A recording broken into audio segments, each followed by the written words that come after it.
parce que c'est une grâce. Chaque fois que nous avons l'opportunité de nous retrouver dans la présence de Dieu, nous devons savoir que c'est une grâce. Il y a certaines personnes dans certains lieux, dans certains pays, qui n'ont pas cette opportunité. Donc ne prends pas pour acquis cela, mais à chaque fois que Dieu te fait la grâce de pouvoir te retrouver avec des frères et des sœurs, dis-toi que tu es privilégié. Et il faut chérir ces moments. Alléluia. Alors ce matin, nous allons continuer. Est-ce que tu es dans la joie d'être là ce matin? Amen. Amen. Ah, Dieu est bon. Dieu nous a fait du bien ce week-end. Alléluia. Ceux qui étaient avec nous durant le programme de tranche de jeûne et de prière, Dieu nous a fait beaucoup de bien. Alléluia. Et les vaillants héros étaient présents ici, où vraiment on a pris la peine de chercher Dieu. Amen. Parfois ça fait du bien de chercher pendant longtemps. Hein. Amen. C'est quand tu sautes, tu sens que tu deviens léger en fait, comme un esprit. Amen. Gloire à Dieu. Tu viens lourd, mais quand tu sautes, c'est comme si tu peux même voler en fait. Parce que la présence de Dieu te fait voler. Et vraiment Dieu nous a fait du bien. Même ceux qui étaient connectés, je crois que Dieu a également vu vos cœurs et que le Seigneur vraiment bénisse chacun d'entre nous. Gloire à Dieu. Alors ce matin, je vais continuer. Nous sommes toujours dans le grand thème que nous suivons depuis plusieurs semaines déjà sur faire la volonté de Dieu. Et ce matin, je vais partager avec toi une parole que le Seigneur a déposée dans mon cœur. Je voulais parler d'autre chose, mais je ne sais pas pourquoi ce passage, depuis que je l'ai lu il y a quelques semaines, ça n'arrêtait pas de résonner en moi. Et je crois que Dieu va te parler dans ce passage comme aussi il m'a parlé. Et je prie surtout que la parole de Dieu dans nos vies produise une transformation. Alléluia. Tu vas te lever dans la présence de Dieu. Nous sommes dans le livre de Actes, chapitre 5.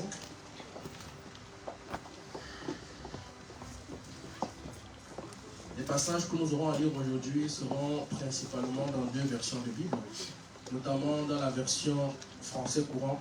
Je sais qu'on n'a pas l'habitude d'avoir cette version-là avec nous, mais ceux qui ont l'application Bible Strong peuvent retrouver cette version dans cette application-là. Ils n'ont pas payé, mais c'est gratuit. Alléluia. Amen.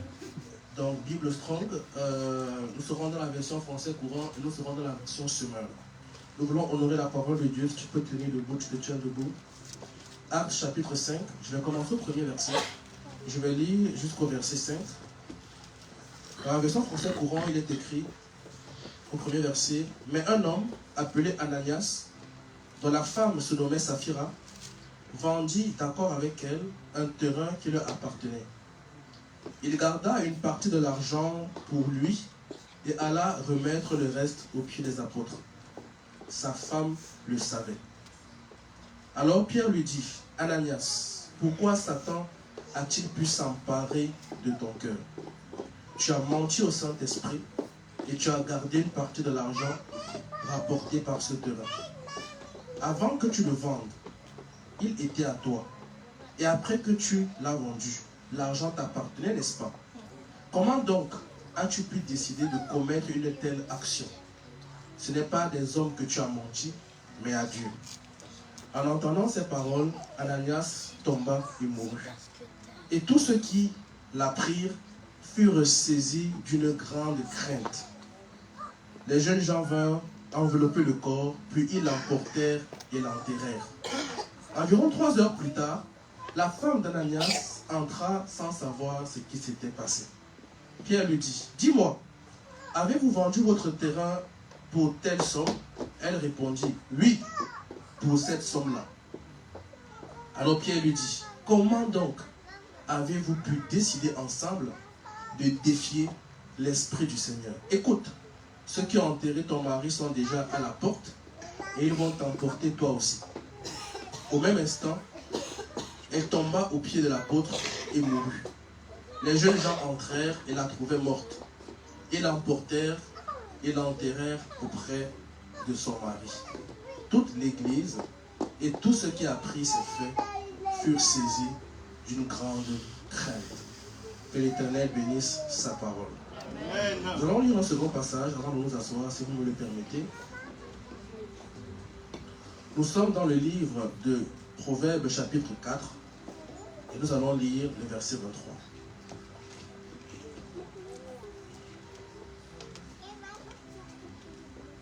Dans la version Semeur, Proverbe 4, le verset 23, il dit: par-dessus tout, veille soigneusement sur ton cœur, car il est à la source de tout ce qui fait ta vie. Par-dessus tout, veille soigneusement sur ton cœur, car il est à la source de tout ce qui fait ta vie. Alléluia. Que le Seigneur bénisse sa parole. Tu peux t'asseoir dans la présence de Dieu.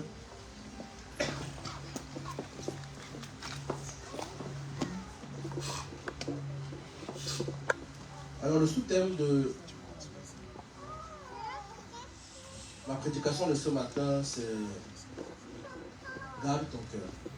Ou si tu veux, la grâce divine pour garder son cœur.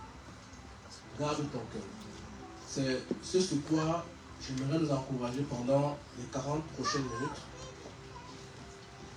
par rapport à ce passage de Actes chapitre 5. Je veux rendre grâce à Dieu pour la vie de notre Père dans la foi, Papa Timothée, et pour la vie de son épouse, Maman Adèle. Gloire à Dieu. Amen. Je veux rendre grâce à Dieu pour la vie de notre berger et pour la vaillante guerrière qui est à ses côtés, Tata Audrey. Gloire à Jésus-Christ. Je veux rendre grâce à Dieu pour ma femme. Alléluia. Amen. Alors, dans Actes chapitre 5, nous sommes en train de parler de l'histoire d'un homme qu'on appelle Ananias et de l'histoire de son épouse qu'on appelle Saphira. Ce passage, c'est un passage qui, je me rappelle au début de ma foi, c'est des passages en fait, quand tu les lis pour la première fois, tu trouves que Dieu est méchant. Alléluia. Tu trouves que Dieu est un Dieu de jugement. Tu te dis, mais ce n'est pas l'amour de Dieu ça. Comment un Dieu qui est amour, comment un Dieu qui est bon peut se permettre de tuer toute une famille en l'espace de 3 heures de temps. Parce que le mari est mort, 3 heures après, la femme également est allée rejoindre son mari. Quand nous lisons l'histoire des Actes des Apôtres, comme nous le savons, Actes des Apôtres n'a pas été écrit par un apôtre. Actes des Apôtres a été écrit par un médecin qu'on appelle Luc. Et Luc écrivait des lettres à son ami Théophile pour relater un peu l'histoire de comment est-ce que les premiers disciples ont vécu, comment est-ce que les premiers disciples faisaient les choses. C'est pourquoi dans Luc, quand il va commencer l'évangile de Luc, il va parler et transmettre sa lettre à l'excellent Théophile. Et c'est pareil que dans Actes des Apôtres, nous allons retrouver également le même destinataire Théophile à qui Luc est en train de transmettre cette lettre. C'est pour là que nous comprenons que Actes des Apôtres n'a pas été écrit par un apôtre, mais par Luc. Et cela nous interpelle donc pour nous faire comprendre que Luc qui a écrit Actes, il n'était pas parmi les apôtres. Il était médecin, mais ça ne l'a pas empêché d'écrire un livre spirituel. Amen. Gloire à Dieu. Parce que la grâce de Dieu peut même te permettre de faire des choses qui ne sont pas dans ton domaine. Quelqu'un qui n'a pas étudié la théologie a écrit un livre aujourd'hui qui nous bénit. J'aurais pensé que Luc était apôtre, mais lui ne l'était pas. Pour dire que toi également, il ne faut pas limiter l'impact de la grâce de Dieu dans ta vie, parce que la grâce de Dieu nous donne des capacités qui vont au-delà de ce qu'on a appris naturellement. Quand nous commençons Actes des Apôtres, nous voyons comment dans Acte 1, le Seigneur Jésus-Christ est en train de retourner vers le Père et il fait la promesse aux apôtres en leur disant « Restez à Jérusalem, je m'en vais vers le Père, mais l'Esprit qui a été promis viendra sur vous. » Et par la suite, on voit comment les apôtres vont désigner un remplaçant pour Judas qui s'en est allé. On va choisir Matthias. Dans Acte 2, nous comprenons ce qui se passe, l'effusion du Saint-Esprit, la Pentecôte. La Pentecôte arrive et par la suite, l'apôtre Pierre va prêcher. On aura 3000 personnes qui vont avoir à accepter Jésus. Donc l'église en fait va quitter de 120 et l'église va croître de façon exponentielle avec une prédication. Comme on a vu la dernière fois, ça dit que Dieu attendait le temps favorable, le timing favorable pour permettre que le Saint-Esprit descende sur les apôtres. Parce que Dieu n'est jamais en retard. Il fallait que ce soit ce jour-là où les nations, les peuples venant de toutes les nations du monde étaient rassemblés en un seul lieu à Jérusalem. Et de ce lieu, de ce rassemblement, la bonne nouvelle s'est répandue aux extrémités de la terre. Acte chapitre 3, les premières persécutions commencent. L'apôtre Pierre va faire son premier miracle où on parle de l'homme qui était au niveau des portures de Salomon, à qui là, lève-toi. Et par la suite, lorsque les miracles ont commencé, la persécution également a commencé. On a attrapé les apôtres, on les a fouettés, on les a chicotés, mais ils ont continué, ils ont persévéré. Acte chapitre 4, la persécution continue, mais il y a une chose toujours qui nous intéresse en Acte 4, c'est que les apôtres, à ce moment-là, on parle d'une église, vraiment une église Donc, toutes les églises rêvent. Alléluia. Une église extraordinaire. C'est-à-dire que tout homme de Dieu rêve dans une église comme Actes chapitre 4. Amen. Une église où on dit que les apôtres étaient tous unis, ils avaient le même cœur, la même âme, ils mangeaient ensemble. Personne ne disait que non, ça m'appartient. Mais tout ce qu'ils avaient, ils mettaient ensemble. Mais vous savez qu'avant d'arriver à l'unité physique, il y avait d'abord une unité spirituelle. L'unité de cœur précède l'unité matérielle. Amen. Parfois, on veut qu'il y ait l'unité matérielle, qu'on puisse mettre tout ensemble. Non, s'il n'y a pas d'abord le cœur uni et l'âme unie, on ne peut pas arriver à l'unité quand on dit là, on met tout ensemble. Ça ne va pas marcher. Et pour arriver à cette unité de cœur et d'esprit, il y avait une activité qu'ils faisaient. La Bible dit qu'ils priaient tous ensemble. C'est-à-dire dans les maisons tous les jours, ils se rassemblaient et ils priaient tous les jours. Tu imagines ça? Tous les jours, les apôtres se retrouvaient chez un fidèle et priaient. Chez un fidèle et ils priaient. Et parfois, nous devons également travailler. Ça veut dire que dans la vision de l'église primitive, il y avait beaucoup de communion fraternelle. La communion fraternelle est très importante. Amen. Amen. Ça fait très mal quand tu vois que les frères sont voisins mais ne se visitent pas.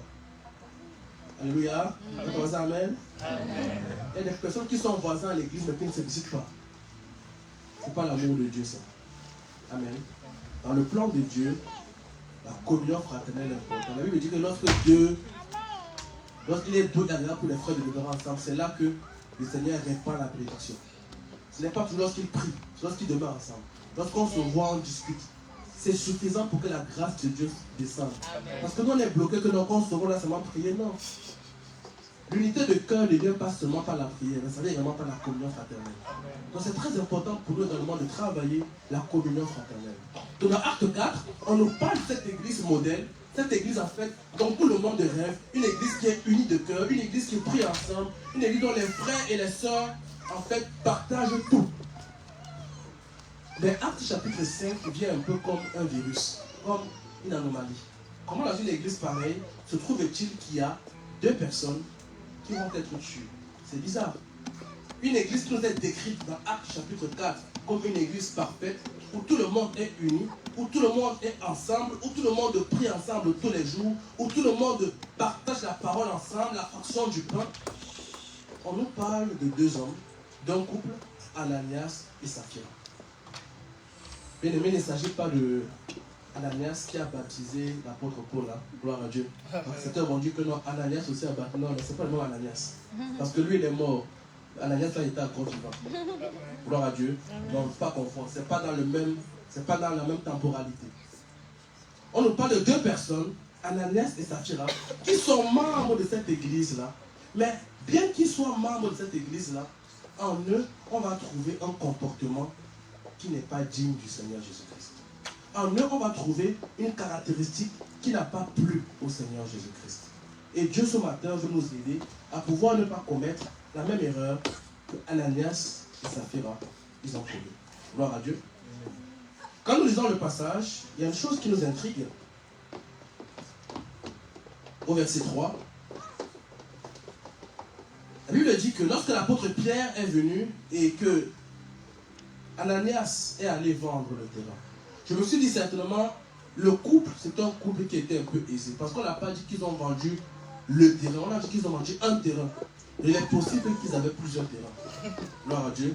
Il est possible qu'ils ont vendu un de leurs champs, une de leurs possessions, et qu'ils ont ramené cela au pied des apôtres. Mais ce qui m'intrigue, c'est le verset 3.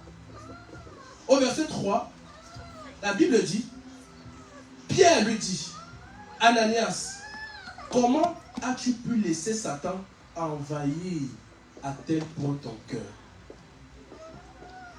Gloire à Jésus. Amen. Et c'est de là que j'ai tiré le thème de mon passage de ce matin, garde ton cœur. Nous comprenons ici que l'acte qui a été posé par Ananias était la conséquence d'une chose, le fait que Satan avait envahi son cœur. Dans la version française courante que j'ai lue précédemment, il avait dit ceci, il a dit, Ananias, pourquoi as-tu laissé Satan s'emparer de ton cœur? Ça veut dire que Ananias était dans l'église, Ananias priait avec les frères et les sœurs de l'église, mais Ananias et son épouse ont laissé Satan s'emparer de leur cœur. Lorsqu'on parle de s'emparer, c'est arraché par la force. Hein? Lorsqu'on parle de s'emparer, c'est conquérir. Mais la conquête d'un territoire ne se fait pas en un jour. La conquête d'un territoire se fait de façon progressive. Ça veut dire que, avant que le diable ne parvienne à s'emparer du cœur de Ananias, bien aimé, Ananias et Saphira avaient laissé progressivement Satan s'emparer de leur cœur. Satan ne peut pas difficilement s'emparer de ton cœur en une fois. Tu as quand même le Saint-Esprit. On parle à des chrétiens, c'est-à-dire qu'ils ont comme toi, ils ont le Saint-Esprit. Mais on dit que leur cœur a été emparé par Satan. Satan a envahi, ça veut dire que dans le cœur, tout l'espace a été possédé par Satan. Moi, ça m'a beaucoup fait réfléchir. Je me dis, c'est dans une église comme celle des apôtres, une église parfaite, Satan a quand même réussi à entrer. Et Satan a quand même réussi à toucher le cœur d'Ananias. Mais il a touché son cœur progressivement. Ça veut dire qu'Ananias, il était habitué au mensonge. Alléluia. Tu sais, à chaque fois que tu commets le mal, tu es en train de donner accès à Satan. Alors Satan a progressé. C'est ça qu'on appelle pour faire les petits renards. Tu sais, quand tu fais les petites choses, tu dis non, c'est pas grave, c'est pas grave, c'est pas grave. Parce que qui peut imaginer quand tu es à cause du mensonge quand même? C'est encore l'impulsité, on va dire que oui, celui qui pêche contre son corps détruit le corps, le temple. Frère, on parle du mensonge, un petit mensonge, mais il meurt. Ça veut dire que le problème, ce n'est pas seulement le mensonge. C'est que le mensonge, c'est ce qui a amené la goutte d'eau. Le mensonge, c'était le péché de trop qui a fait en sorte que Satan maintenant a pris le total contrôle. Parce que progressivement, Ananias n'a pas veillé sur son cœur et il a progressivement laissé l'emprise à Satan de venir s'emparer du 1/3. Ensuite, il a pris le 1/5 et ainsi progressivement, Satan s'est emparé de son cœur. Attends, regarde ton cœur. Bien aimé, Satan mène une lutte farouche contre les enfants de Dieu parce que Satan sait que lorsqu'il possède notre cœur, nous ne pouvons plus faire la volonté de Dieu. C'est intriguant parce qu'il dit, tu as menti au Saint-Esprit en cachant le prix. Et par la suite, le Seigneur va le frapper. Ça veut dire qu'en quelque sorte, le péché qu'il a commis, avec Dieu, je comprends que le plus important, ce n'est pas d'abord l'acte. Mais ce qui a davantage frappé Dieu ici, c'est en amont l'état de son cœur. Parce que l'état de ton cœur va entraîner des actions. À partir de l'état de ton cœur, il y a des actions que tu vas mener. C'est pourquoi dans Proverbe au verset chapitre 4, le verset 23 qu'on vient de lire, il a dit ceci. Par-dessus tout, veille soigneusement sur ton cœur, car il est la source de tout ce qui fait ta vie. Bien aimé, ta vie, ce sont tes choix et tes décisions. Alléluia. À partir de l'état de ton cœur, il y a des choix que tu vas faire. À partir de l'état de ton cœur, il y a des décisions que tu vas prendre. À partir de l'état de ton cœur, il y a des comportements que tu vas avoir. Donc le comportement n'est qu'une réaction de l'état de ton cœur. Alléluia. Que Dieu nous aide à garder nos cœurs. On a besoin de la grâce de Dieu pour garder nos cœurs. On a besoin de la grâce de Dieu pour ne pas laisser également Satan s'emparer de nos cœurs, comme Satan l'a fait ici pour Ananias et Saphira.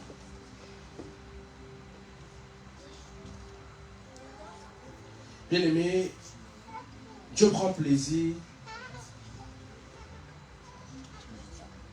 au cœur avec lequel nous faisons les choses. De ce passage, tu dois comprendre que Dieu prend davantage plaisir au cœur avec lequel nous faisons les choses. Vous imaginez que tu viens faire une offrande et Dieu te frappe de mort.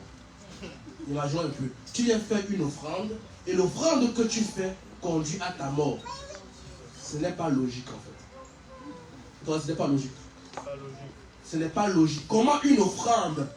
Ananias et Saphira, ils ont vendu leur champ. Ils ont vendu leur terrain. Ils apportent le fruit de cette vente aux pieds des apôtres. Et la conséquence de cette bonne action apparente, c'est la mort. Ce n'est pas logique. Ça veut dire qu'aux yeux de Dieu, l'action n'est pas le plus important, mais l'état du cœur. Quel était le cœur avec lequel ils ont fait l'action? Gloire à Jésus-Christ. La Bible dit que Dieu regarde au cœur, mais l'homme peut regarder à ce qui frappe. Dieu regarde au cœur. Quel est l'état de ton cœur? Alléluia. Amen. Que Dieu nous aide à garder nos cœurs. Parce que la Bible dit qu'il y a Satan, dans 1 Pierre 5, qui rôde comme un lion rugissant, cherchant qui il va dévorer. C'est-à-dire que l'ennemi, chaque jour, en fait, les enfants de Dieu que nous sommes confrontés à une bataille permanente. C'est le plan de l'ennemi pour attaquer et s'emparer de nos cœurs. Que ce soit les blessures, les déceptions, les trahisons, tout cela, ça affecte nos cœurs. Et quand nos cœurs sont affectés, nos actions commencent à en pâtir. Alléluia. Amen. Mais il dit que le diable rôde cherchant qui dévorer. Mais j'ai compris une chose, c'est qu'un lion ne peut détruire que quelqu'un qui est charnel. Ceux qui sont conduits par l'esprit sont comme le vent. On n'attrape pas le vent. Tant que tu es spirituel, le lion ne peut pas te dévorer. Tu n'as pas compris. Le lion ne peut dévorer que ceux qui sont charnels. Parce que les crocs du lion ne peuvent s'emparer de la chair. Mais ceux qui sont conduits par l'esprit, Jésus a dit qu'ils sont comme le vent. Mais le vent, il ne peut pas l'attraper. Tant que tu es spirituel, le vent, les griffes du lion ne peuvent pas t'attraper. Amen. Mais en vérité, toi et moi, on sait qu'on n'est pas tous 100%. On n'est pas tous 100% vent. Alléluia. On a des moments où on est vent, on a des moments où on devient un peu charnel. Et c'est ça le principe de Satan. Il attend le moment. Parce que comme il rôde, donc il a dit, il connaît le moment où tu deviens un peu charnel. Et c'est à ce moment qu'il multiplie les stratégies. Parce que c'est que s'il ne te prend pas à ce moment, tu vas redevenir vent. Alléluia. C'est pourquoi quand tu es dans ton moment de faiblesse, il faut faire très attention. Il faut faire très attention. Parce que dans ton moment de faiblesse, l'ennemi sait que ce n'est qu'à ce moment qu'il peut te dévorer. Quand tu deviendras spirituel, il ne pourra pas parce que tu vas échapper. C'est pourquoi il faut faire très attention des choix et des décisions que tu prends lorsque tu n'es pas spirituel. Gloire à Jésus-Christ. Il faut faire très attention des choix, des décisions que tu prends quand tu n'es pas spirituel.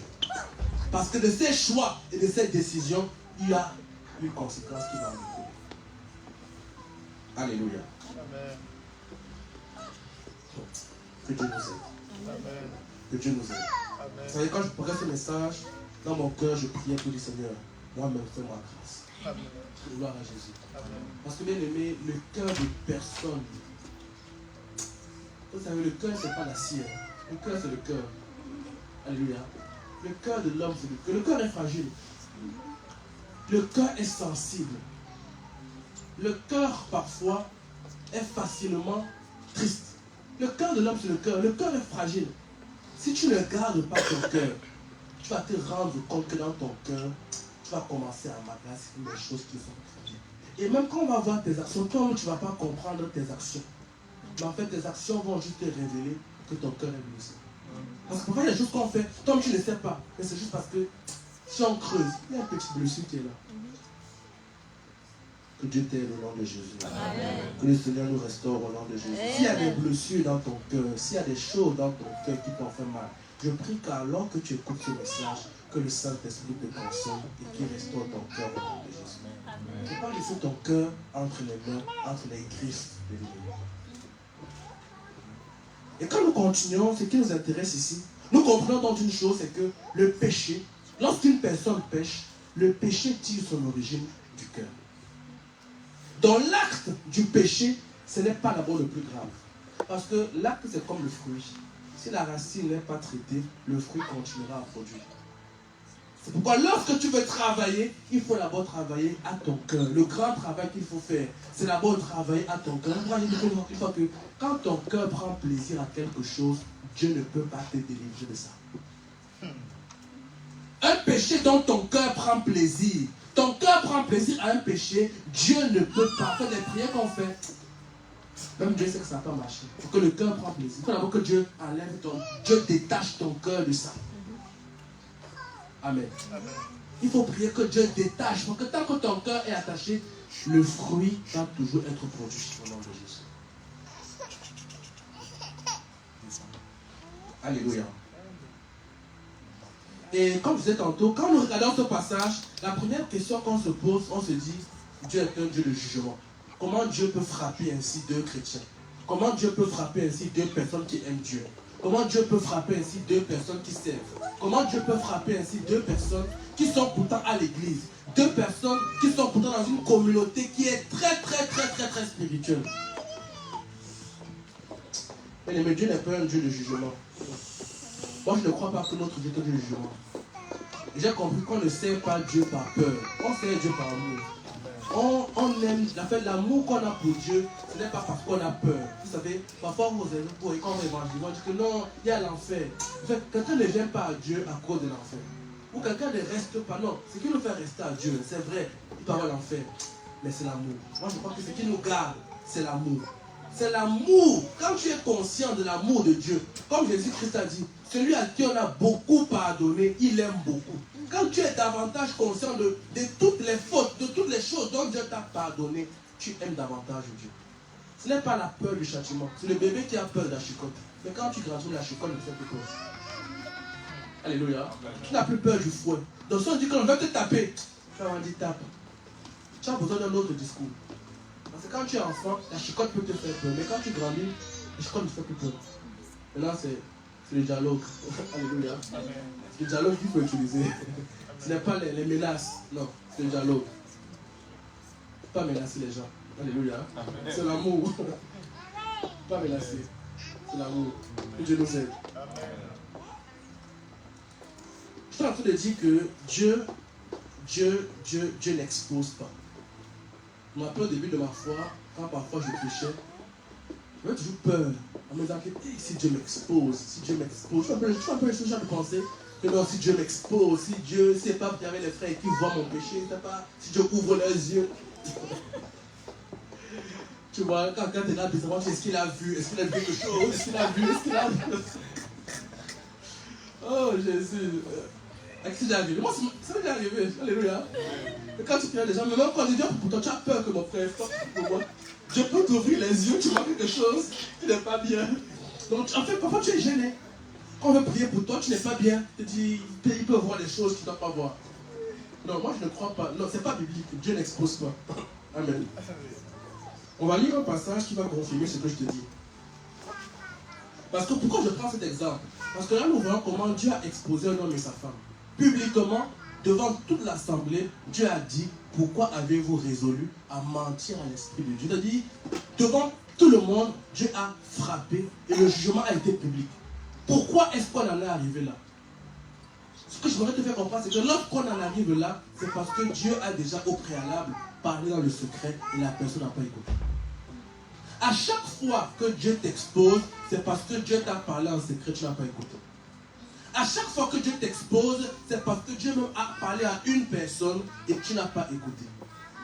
Lorsque l'exposition devient en mondo-vision, c'est qu'en fait, la négociation n'a pas marché. Amen. La négociation n'a pas marché. Regardez avec moi ce passage.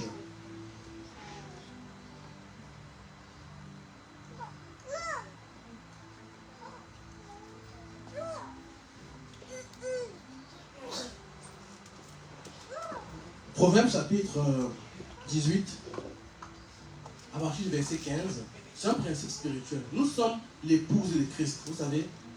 Ça veut dire que si Dieu t'expose, Dieu est en train d'exposer son épouse. Quel est le mari conscient qui peut exposer les faiblesses de sa femme en public? Tu imagines, tu aimes ta femme et tu viens en public et elle là, c'est que tu es insensé. Oh, Dieu est très mature. Un homme mature ne peut pas venir publiquement exposer les problèmes de sa femme ou exposer les problèmes de son mari à mondo-vision. Alléluia. Il y a d'abord un dialogue. Quand le dialogue ne marche pas, tu vas voir les aînés. Quand ça ne marche pas, tu vas voir le pasteur. Quand ça ne marche pas, on vient dire que bon, il a été décidé. Alléluia. Proverbe chapitre 18, le verset 15, il dit, si ton frère s'est rendu coupable à ton égard, va le trouver et convainc-le de sa faute. Qui convainc du péché l'Esprit de Dieu? à chaque fois que tu pêches, la première personne qui vient d'abord te convaincre de pécher, ce n'est pas un homme, c'est d'abord le Saint-Esprit. Mais quand le Saint-Esprit vient te convaincre du péché, et que tu endurcis ton cœur à ce que l'Esprit de Dieu est en train de te dire, tu endurcis ton cœur, l'Esprit de Dieu maintenant fait quoi? Il continue, il dit quoi? Mais quand cela se passe en tête à tête, donc Dieu commence d'abord à traiter ton problème dans le secret en tête à tête. Quand le tête à tête avec Dieu dans le secret n'a pas marché, qu'est-ce que Dieu fasse? Qu'est-ce que Dieu fait? Il dit, s'il t'écoute, tu auras gagné ton frère. S'il ne t'écoute pas, reviens le voir en prenant avec toi une ou deux autres personnes. Donc quand le tête à tête n'a pas marché, maintenant Dieu va voir une ou deux autres personnes. Maintenant quand les une ou deux autres personnes ne marchent pas, c'est là où Dieu va faire quoi? Il va t'exposer à lui. Gloire à Dieu. Mais que Dieu nous fasse grâce d'être obéissants. Et quand le Saint-Esprit nous parle, que nous puissions nous recadrer.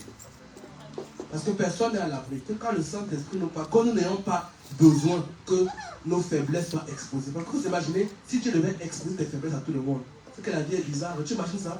Dès que tu fais un dérapage, il faut que tu montres à quelqu'un. C'est que c'est plus l'intimité. Dès que tu fais un petit truc, l'esprit montre à tel. Vous pensez vraiment que Dieu fait ça? Si peut-être tu as fait un mauvais truc là, Dieu directement vient montrer aux gens. Non. C'est quand tu demeures dans ta situation. C'est quand tu endurcis ton cœur que l'Esprit de Dieu, comme il n'a pas pu te parler, il va maintenant parler à quelqu'un. Que va parler à ton frère. Va parler à ta soeur. Maintenant, quand lui aussi ne parle pas, il parle à une deuxième personne. Mais Dieu n'est pas un Dieu d'exposition. Donc, en fait, n'aie pas peur que non, quand je vais à l'église, si j'ai commis un truc, on va m'exposer. Non. Dieu n'expose pas les gens. Alléluia. Parce que c'est une crainte qui peut parfois nous animer. Quand on n'a pas encore compris le cœur de Dieu, on a parfois des raisonnements qui sont des raisonnements en fait qui viennent de l'Antéchrist. Qui nous fait peur. Dieu n'expose pas les gens. Dieu aime les gens. Dieu aime les gens. Dieu t'aime avec tes faiblesses. Dieu t'aime avec tes défauts. Et Dieu veut travailler avec toi dans le secret pour te permettre de te lever. Gloire à Jésus-Christ. Nous comprenons également par ce passage que lorsque Ananias et Saphira ils ont péché, on aurait pu penser que le péché qu'ils ont commis a attristé l'Église. Mais la première personne qui a été attristée par le péché, c'était d'abord le Saint-Esprit. J'ai dit une fois une chose, vous savez, c'est triste de nos jours. Je prie que Dieu nous aide à ne pas être ce genre de chrétiens qui ont plus peur du regard du pasteur que du regard de Dieu. Je ne vais pas dire amen. Pourquoi je ne sais pas? Amen. Il ne faut pas avoir plus peur du regard du pasteur que du regard de Dieu. Amen. Il ne faut pas avoir plus peur de ce que les frères vont dire que de ce que Dieu va dire. La première personne que tu attristes quand tu pêches, ce n'est pas le pasteur. Ce n'est même pas ton frère. C'est d'abord le Saint-Esprit. La première personne qui est attristée par ton péché, c'est d'abord le Saint-Esprit. Mais c'est triste de voir les personnes qui craignent plus le pasteur que Dieu. Avance ou avance pas? Amen. Avancez. Alléluia. Amen. Que Dieu nous épargne de l'idolâtrie. Amen. Alléluia. Amen. Ne soyons pas dans l'idolâtrie. La première personne à craindre, c'est Dieu. Ce n'est pas un homme de Dieu, c'est Dieu. C'est parce que quand ils ont péché, la première personne à être attristée, ce n'était pas d'abord les apôtres, c'était d'abord Dieu. Il y a deux reprises, il a dit, comment as-tu pu mentir au Saint-Esprit? Comment as-tu pu mentir à l'Esprit de Dieu? Mais on a reçu le Saint-Esprit. Chaque fois qu'on pêche, chaque fois qu'on attriste Dieu, c'est d'abord Dieu qui est attristé au-dedans de nous. Avant même que les hommes ne soient attristés, oui, nous on peut être attristés, mais la première personne qui est attristée plus que nous, c'est l'Esprit de Dieu qui habite en toi. C'est pourquoi il faut garder ton cœur, afin de ne pas permettre à l'Esprit de Dieu d'être attristé par rapport à ta vie. Gloire à Jésus. Amen. Que Dieu vraiment nous aide à être des personnes qui n'attristent pas le Saint-Esprit par leur conduite. Parce que quand l'Esprit de Dieu est attristé, l'Esprit de Dieu ne peut plus manifester pleinement ses dons en toi. L'Esprit de Dieu ne peut plus manifester pleinement le fruit de l'Esprit en toi. La tristesse du Saint-Esprit va même entraîner un refroidissement spirituel. Parce que c'est quand le Saint-Esprit est en joie que même tu as le zèle. Quand tu attristes le Saint-Esprit, même ton zèle devient attristé. Si ton zèle est attristé, examine ta vie. Si ta ferveur pour le Seigneur a baissé, examine ta vie. Il est possible que tu aies attristé le Saint-Esprit et que tu as endurci ton cœur. Alléluia. Amen.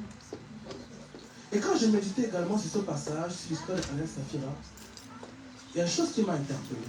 Dans Actes chapitre 4, on nous fait comprendre que les apôtres et les chrétiens prenaient ce qu'ils avaient, ils apportaient au pied des apôtres. Et on va dire quelque chose dans le verset 36. On va prendre l'exemple d'un homme. On va lire ensemble. Donc, avant que l'histoire d'Ananias et Saphira arrive, on nous parle d'un homme. On dit c'est ainsi que par exemple, un certain Joseph possédait un terrain. C'était un lévite, originaire de Chypre. Les apôtres le surnommaient Barnabas, ce qui veut dire l'homme qui encourage. Ah Jésus. Il vendit un champ qu'il possédait, apporta l'argent et le remit aux pieds des apôtres. Je me suis dit, Ananias et Saphira, ils sont membres d'une église. Gloire à Dieu. Ils voient comment chaque dimanche, les gens viennent, ils disent, moi je donne ce montant pour l'église. Moi j'apporte ça pour l'église. Moi j'apporte ça. Et le dimanche précédent, ils voient le frère Joseph. Il dit, moi je décide de vendre ma voiture. Je donne pour l'église. Ananias dit à sa femme, chérie, regarde ce que le frère a fait. Lui, on a même 3 voitures. Lui, il n'a que 5. Lui, il n'a que 2 voitures, mais pas une. Il faut aussi que nous, on vende une voiture à la porte à l'église. Je me suis dit, certainement l'une des motivations qui était dans le cœur de ce couple-là, c'était le désir de se faire voir. Le désir que l'église voit que eux aussi, ils ont fait comme les autres. Ça, c'est un gros piège dans l'église. La comparaison. Alléluia. Là, tu as besoin de la comparaison. La comparaison amène parfois des combats inutiles dans la vie du chrétien. Vouloir faire comme le couple de Joseph. Comme tu as vu Joseph, ils ont vu Joseph apporter tout le fruit de la vente de son champ, le déposer aux pieds des apôtres. Ils se sont dit, nous aussi, il faut qu'on fasse. Mais en vérité, personne n'a eu à les imposer un montant. Pierre a dit à plusieurs reprises, mais tu étais libre une fois que ton champ avait été vendu, de retirer ce que tu voulais. Mais en fait, pourquoi tu te mets un joug qui ne t'a même pas été imposé? Et c'est comme ça nous les chrétiens. Parfois on se met des jougs qui ne nous ont pas été imposés et après on se plaint. Que Seigneur, pourquoi m'as-tu abandonné? Pourquoi la vie chrétienne est dure? Qui a rendu ta vie chrétienne dure? Ananias, qui t'a imposé d'aller vendre ton champ et de venir donner la totalité de l'argent aux apôtres? Que Dieu nous aide. Amen. Vous savez, si on ne fait pas attention, parfois nous-mêmes les chrétiens, on tombe dans ce qu'on appelle parfois la manipulation. Alléluia. Il ne faut pas te laisser. Bon, ça y est, je suis là, parfois il faut beaucoup parler. Mais que Dieu nous aide. Que Dieu nous aide. À ne pas être des chrétiens qui tombent dans la manipulation, qui sont dans les émotions. Vous savez, pour pouvoir, il y a des choses que tu ne peux pas faire dans la durée si jamais ce n'est pas le résultat d'une conviction. Les choses avec Dieu, à l'instant, tu peux le faire par émotion. Mais les émotions ne peuvent pas te permettre d'être constant. Les émotions ne peuvent pas te permettre d'être stable. Il faut une conviction qui vient du Saint-Esprit. Il faut une révélation qui vient de Dieu. Et Ananias et Saphira, ils ont été stimulés par le frère Joseph. Ils se sont dit, nous aussi on va faire comme le frère Joseph. Et on ne sert pas Dieu par rivalité, on ne sert pas Dieu par comparaison. C'est très important de comprendre ça. Ne fais pas comme les autres. Non. Laisse l'Esprit de Dieu te conduire. Et même quand tu veux faire comme... Parce que oui, je reconnais que parfois c'est important d'imiter. Comme l'apôtre Paul a dit, soyez mes imitateurs. Je ne suis pas en train de dire aussi qu'il ne faut pas imiter. Non, c'est une bonne chose d'imiter. Il y a des choses qu'il faut imiter. Mais j'aimerais dire aussi une chose, c'est que parfois il faut te rassurer d'être conduit par l'Esprit de Dieu. Amen. Sinon tu vas prendre des engagements, tu vas faire des choses qui sont émotionnelles et tu vas t'attirer la colère de Dieu pour rien. C'est ce qui s'est passé avec Ananias et Saphira. Certainement ils recherchaient l'approbation qu'on va les voir à l'église comme étant des personnes qui aiment Dieu. Vous voyez encore la preuve de vouloir montrer qu'on aime Dieu. Tu peux montrer que tu aimes Dieu. C'est ça le problème des chrétiens. En fait, on n'est pas en train de chercher qui aime Dieu plus que qui. Alléluia. Que Dieu nous délivre des fausses batailles. Hein. Gloire à Jésus. Je vous dis la vérité, c'est les combats qu'on a eu dans le passé. Il faut que tu puisses éviter ces combats. On ne marche pas avec Dieu pour chercher à faire comme. Non. On ne marche pas avec Dieu pour chercher à se comparer à tel. Non. Comme on a appris la dernière fois, chacun de nous a sa grâce. Si tu veux prier comme le berger dit, vas-y, prie comme le berger dit. Alléluia. Il a sa grâce. Gloire à Jésus-Christ. C'est-à-dire que même hier, quand on priait, on a dit que frère, nous on a un peu dormi, le frère. Des moments simples à sauter, mais j'écoutais tout ça, on m'a dit que frère, on n'est pas assoupi pendant 12 heures. Chacun sa grâce. Alléluia. Quand tu vas te mettre, tu vas te morfondre, que non, mais pour. Frère, dis seulement gloire à Jésus, tu avances. Est-ce qu'on comprend? Ne pas chercher à faire comme les autres. Et ne pas chercher à faire avant. Je suis pas en train de dire que ce couple n'était pas prêt à faire cette offrande. Mais il y a aussi un moment où quand tu n'es pas prêt à faire certaines choses, quand tu précipites, ça va te détruire. Il n'était pas encore suffisamment mature pour porter ce type d'offrande-là. Et parce qu'ils ont été émotionnels, parce que dans leur cœur, ils ont recherché à ce qu'on les élève, à ce qu'on les voit comme les grands donateurs de l'église, ils ont été encore conduits, non pas par l'esprit, mais par le diable. Parce que l'esprit ne peut pas te conduire à faire quelque chose qui va te mener à la mort. Ce n'était pas l'esprit de Dieu. Amen. Elle dit que depuis ce moment-là, le diable est rentré. Mais parfois tu as des idées, tu penses que c'est Dieu. Hein? Parfois, quand Satan veut te tuer, tu envoies des idées. Non, c'est l'esprit de Dieu. Il était convaincu qu'il était conduit par l'esprit de Dieu ici. Mais l'esprit de Dieu n'était pas là. La preuve en est qu'ils sont morts. Mais parfois ton idée, ton projet peut être bien. Tu es convaincu que c'est Dieu, mais ce n'est pas Dieu. Parfois c'est que Satan a déjà envahi ton cœur. Satan a déjà envahi ton cœur. Quand tu es sûr que non, tu es spirituel, Satan te regarde comme ça, il rit. Il dit, je t'attends pour non, oh là là, de te manger. Gloire à Jésus-Christ. Que Dieu nous aide à garder nos cœurs. Amen. Amen. Que Dieu nous aide à garder nos cœurs. Amen. Bien-aimé, ce couple recherchait les honneurs. Bien-aimé, ce n'est pas un homme qui élève. C'est Dieu qui bénit.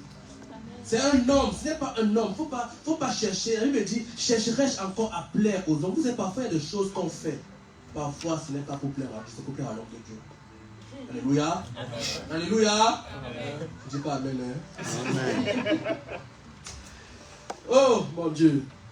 Mais j'ai compris qu'en vérité, celui qui élève, c'est Dieu. Amen. Parce que l'homme de Dieu ne peut pas donner ce que Dieu n'a pas donné. On est d'accord avec ça? Il ne peut pas donner ce que Dieu n'a pas donné. C'est Dieu, la bénédiction. La bénédiction, celle qui enrichit. Vous savez, quand Jacob a reçu la bénédiction de son père, il était un peu riche.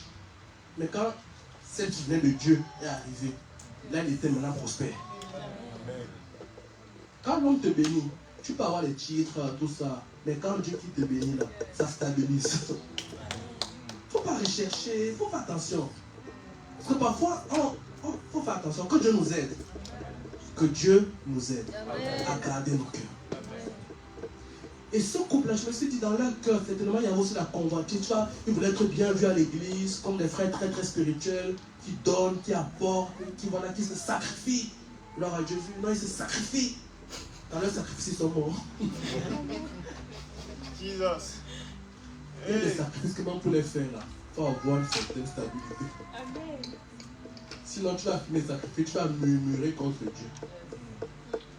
Et les sacrifices, quand tu n'es pas encore prêt, tu vas le faire, mais tu vas murmurer contre l'homme de Dieu. Chaque fois que tu vas le voir, Satan va t'énerver. Il ne t'a rien fait. Mais tu disais que non, c'est l'esprit qui m'a conduit. C'est là que tu comprends que ce n'était pas l'esprit. Amen. Amen.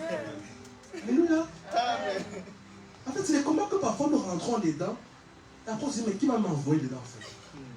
J'étais seul dans mon coin, j'ai cherché le combat, et je suis dedans.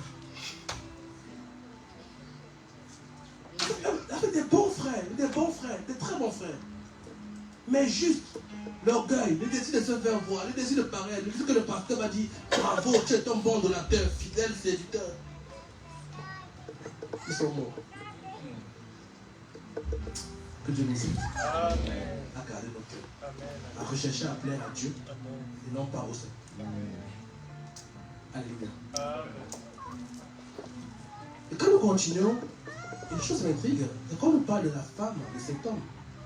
C'est-à-dire que depuis leur lit conjugal, ils se sont assis, ils ont dormi, ils ont dit chérie, tu vois l'église, on ne prend pas comme les gars trop spirituels. Tu sais à l'église, pour qu'on te voit comme un gars spirituel, tu dois apporter, tu dois vendre ton terrain et apporter au pied des apôtres. Alléluia. Ils ont dit il faut que nos sœurs nous voient un peu à l'église comme étant des gens spirituels. Donc il faut que nos sœurs fassent comme le frère Joseph. Qu'est-ce que tu en penses? Elle a dit chérie, c'est vrai, hein? On est là-bas depuis plusieurs années, mais tu regardes, pour qu'on te voit bien, il faut que tu fasses l'offrande.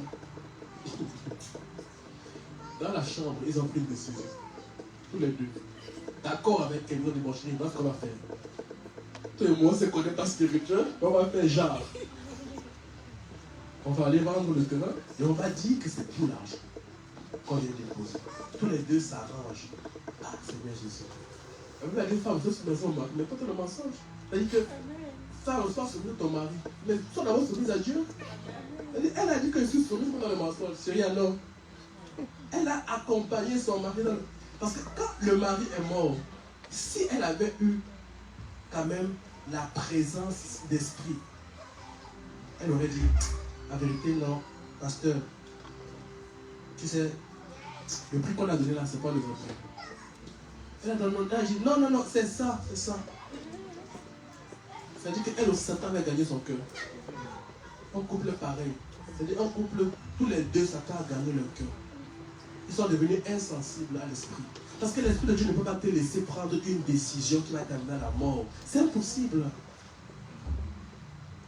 Si la décision t'a amené à la mort, c'est-à-dire que toi-même tu as déjà fermé tes oreilles à l'esprit de Dieu.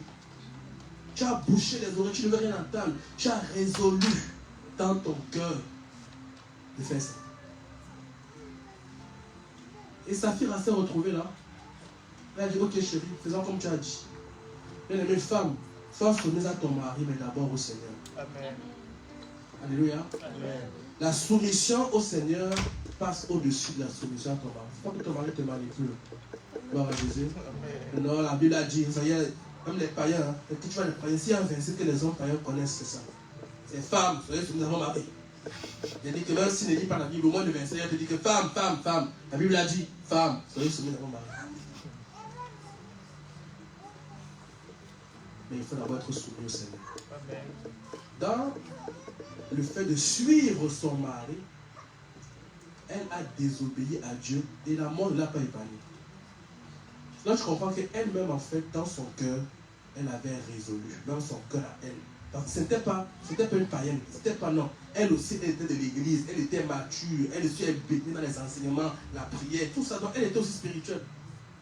C'est-à-dire que les deux avaient totalement endurci le cœur à l'esprit de Dieu et à la parole de Dieu. Vous voyez comment ne pas garder son cœur pour nous amener à la mort? Nous sommes là, mais sans savoir, en fait, que Satan a déjà possédé nos cœurs. Gloire à Dieu. Amen. Que Dieu nous aide.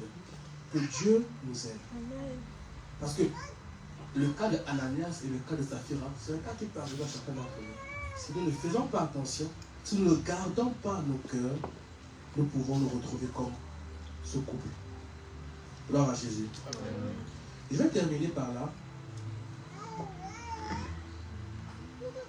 La Bible dit, ce n'est pas ce qui entre dans la bouche qui le rend impur un homme, mais c'est ce qui sort de sa bouche. Dans Matthieu 5:11, Jésus va dire, ce n'est pas ce qui entre dans la bouche. C'est-à-dire que ce n'est pas ce que tu manges qui va rendre ton cœur impur ou qui va dérober ton cœur. Il dit, c'est ce qui sort de la bouche. C'est pourquoi même hier, lorsqu'on priait, on priait beaucoup aussi pour ce qu'on écoute. Vous savez ça? Ce qu'on écoute affecte notre cœur. Ce à quoi on expose nos oreilles affecte notre cœur. Et quand notre cœur est affecté, nos actions en découlent. C'est pourquoi il faut également beaucoup veiller.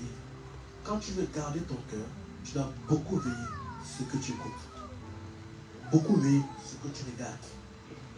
Beaucoup veiller ce que tu fais avec tes mains. Si tes mains là t'amènent au péché, on ne peut pas les couper, mais bon, Que Dieu t'aide seulement. Il dit au verset 23 de Matthieu chapitre 6, si tes yeux sont malades, tout ton corps est dans l'obscurité. Si la lumière qui est en toi n'est que obscurité, c'est-à-dire si ton cœur est déjà dans les ténèbres sont profondes. Et quand ton cœur est déjà malade, les œuvres que tu vas poser seront encore même pires que l'état de ton cœur. Nous comprenons vraiment qu'on a besoin de garder nos cœurs. Alléluia. Est-ce qu'on peut prier pendant quelques minutes pour dire Seigneur, fais-moi grâce de garder mon cœur. De ne pas laisser Satan s'emparer de mon cœur. De ne pas laisser Satan posséder mon cœur. Satan progressivement a possédé le cœur d'Ananias et de Saphira. La possession de leur cœur ne s'est pas faite en une journée, mais elle a été progressive. Si bien qu'un beau jour, leur cœur était totalement possédé par le mal, totalement possédé par le péché. C'est pourquoi on a une responsabilité. Moi, la Bible dit, veillez et priez. Prier, c'est bien. Mais avant de commencer à prier, il y a une activité spirituelle à laquelle le Seigneur nous a recommandé. C'est l'activité de veiller.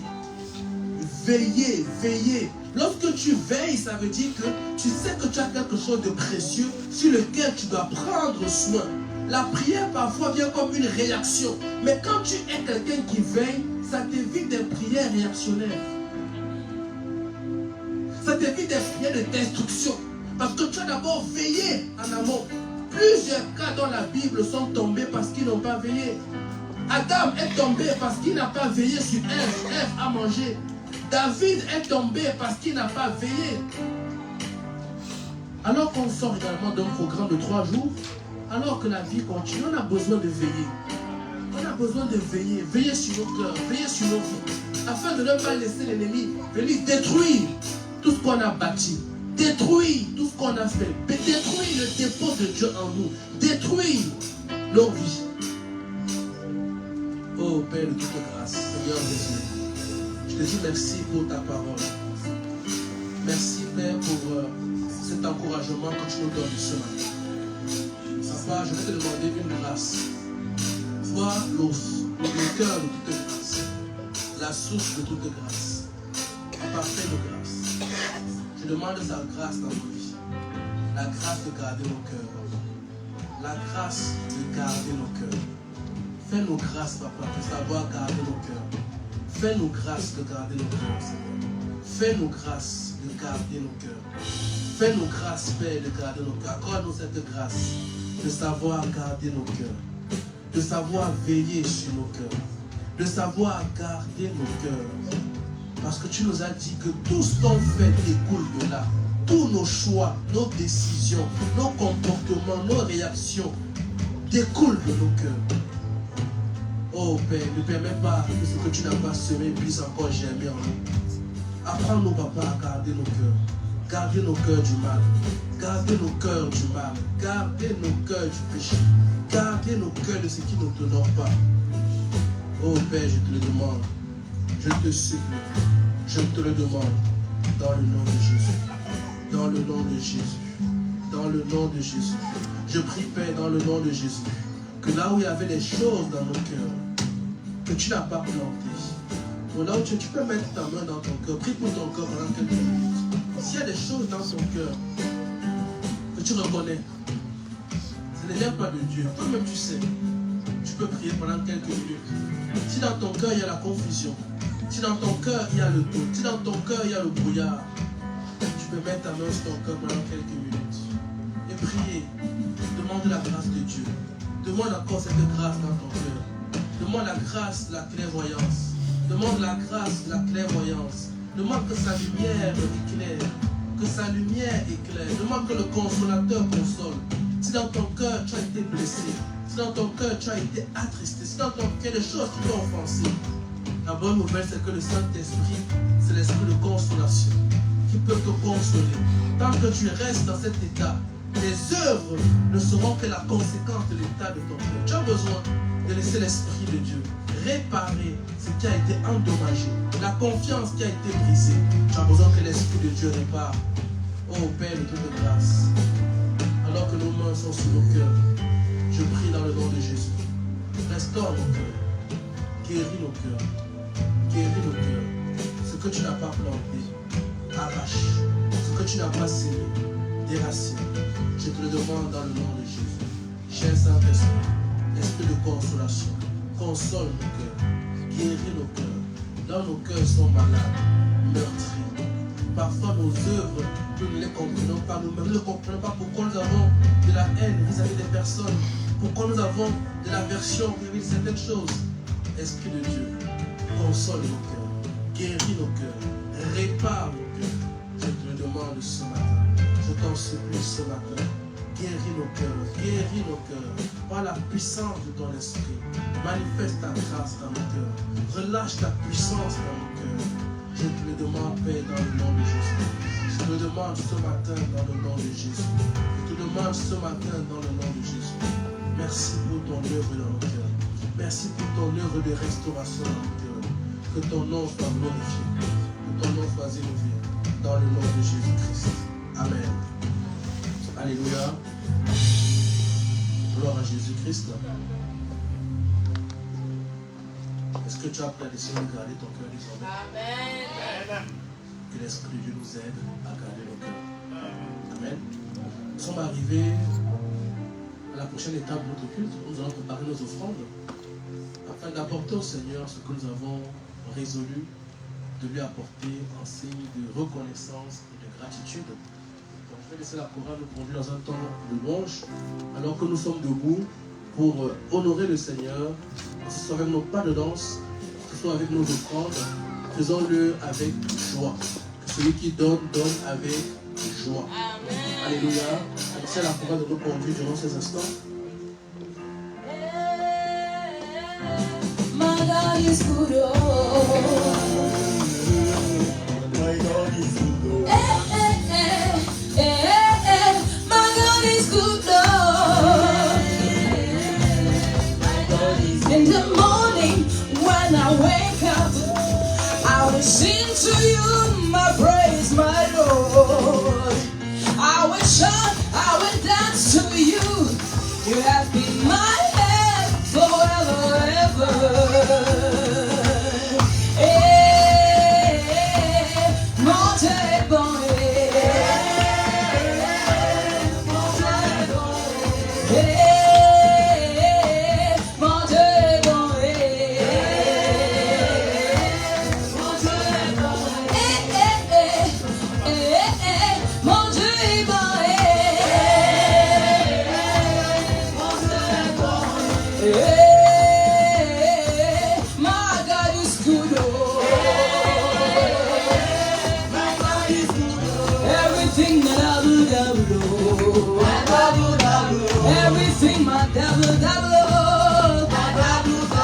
Blessings, promotion,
Jésus est vivant.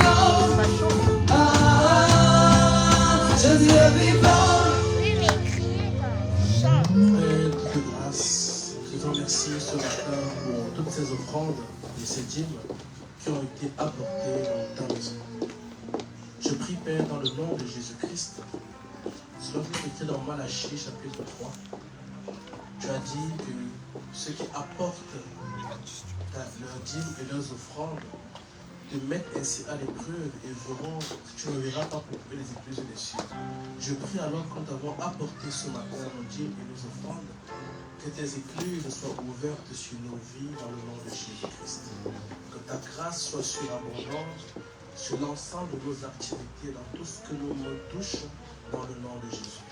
Que la lumière de Christ en nous brille davantage pour la seule gloire de ton nom. Je prie également, Père, que tu donnes la semence à ceux qui n'en ont pas, afin qu'eux aussi puissent apporter, afin de bénéficier des promesses liées à cette promesse. Au nom de Jésus, Amen. Gloire à Dieu, on peut s'asseoir dans la présence de Dieu. Nous sommes arrivés à la fin de notre culte. Avant de nous séparer, on va juste passer aux annonces.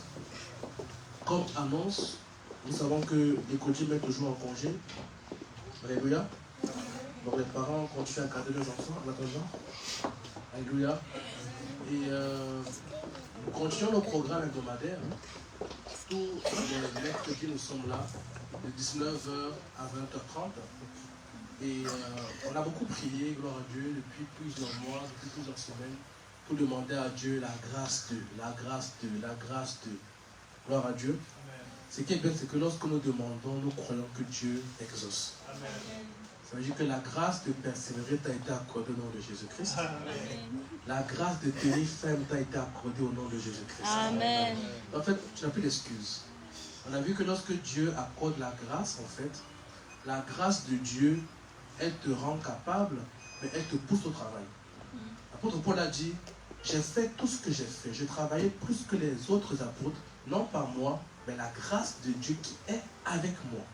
Ça veut dire que la grâce de Dieu qui reposait sur sa vie lui a permis quand même de faire des choses au-delà de ce que ses contemporains, ses pairs, P-A-I-E-R ont fait. Donc toi également, tu as la grâce. La grâce a été relâchée. Pendant 3 jours, je pense que tu as prié. Même si tu n'as pas prié, on a prié pour toi. Tu as reçu au nom de Jésus. Alléluia. Donc on se retrouve ici le mercredi à partir de 19h pour prier avec un même cœur et une même âme et pour vivre également la gloire de Dieu comme l'église primitive. On est également là le vendredi de 19h à 20h30 pour écouter la parole de Dieu. En tout cas, ceux qui sont véhiculés, c'est l'été. Pendant l'été, il n'y a pas de bouchon. Donc, tu peux rapidement arriver à l'église sans problème. Parce que certains disent souvent que non, je termine tard. Non, pendant l'été, les gens ont voyagé. Donc, la route est dégagée. Attends, la route est dégagée. Voilà. C'est-à-dire ceux qui sont véhiculés. Vous m'avez entendu, non? Alléluia. Donc, c'est dégagé. Moi, je prends la route souvent de Massy, c'est dégagé. Non, c'est même que j'emprunte tout le matin. Quand c'est pas dégagé, tu fais 1h30. Quand c'est dégagé, normalement tu fais 25 minutes, j'arrive ici. Donc c'est dégagé. Vendredi, on est là de 19h à 20h30. Et dimanche, on est là de 10h à 12h. Et nous informons également les familles, les couples qu'on aura un temps de prière pour les familles, les couples. Le 3e samedi du mois, donc c'est-à-dire dans 2 semaines, de 15h30 à 17h. On va se retrouver ici pour prendre le temps de prier. La fiche sera bientôt disponible et nous sera communiquée pour plus de détails. Mais nous pouvons déjà bloquer, pour ceux qui ne seront pas en déplacement, ce créneau dans nos agendas. Amen. On va se tenir debout, nous allons rendre grâce à Dieu. Père de toute grâce, nous te disons merci. Merci parce que nous sommes heureux d'entendre ces choses, Papa. Merci parce que ta parole vient, elle vient pour nous corriger, elle vient pour nous consoler, elle vient pour nous recadrer. Merci Père parce que ta parole également est porteuse de vie. Merci pour la vie que tu as communiquée à notre esprit ce matin par ta parole. Merci Père pour les guérisons que tu as opérées en nous par ta parole. Merci Père pour les recadrements que tu as opérés dans nos vies ce matin. Merci Père parce que nos cœurs ne sont pas comme ceux des enfants d'Israël, mais nos cœurs sont attentifs et obéissants. Tu nous rends capables, Père, de garder nos cœurs durant cette semaine et durant tout ce mois d'août. Afin, Seigneur Jésus, de ne pas passer à côté de ce que tu as prévu pour nous. Alors que cette semaine commence, Père, je veux déclarer ta grâce dans nous. Que ta grâce et ta faveur nous accompagnent à tout égard dans le nom de Jésus. Ce qu'on n'était pas capable de faire les semaines précédentes, ce qu'on n'était pas capable de faire le mois précédent, je prie dans le nom de Jésus-Christ, qu'en ce mois, Seigneur Jésus, alors que tu nous as fait grâce, Père, tu nous rends capables d'y arriver, de respecter nos programmes, de respecter nos engagements, de respecter nos plannings personnels dans le nom de Jésus-Christ. Reçois toute l'honneur et toute la gloire, toi qui vis et règnes à jamais, au nom de Jésus-Christ. Amen. Le Seigneur vous bénisse. Amen.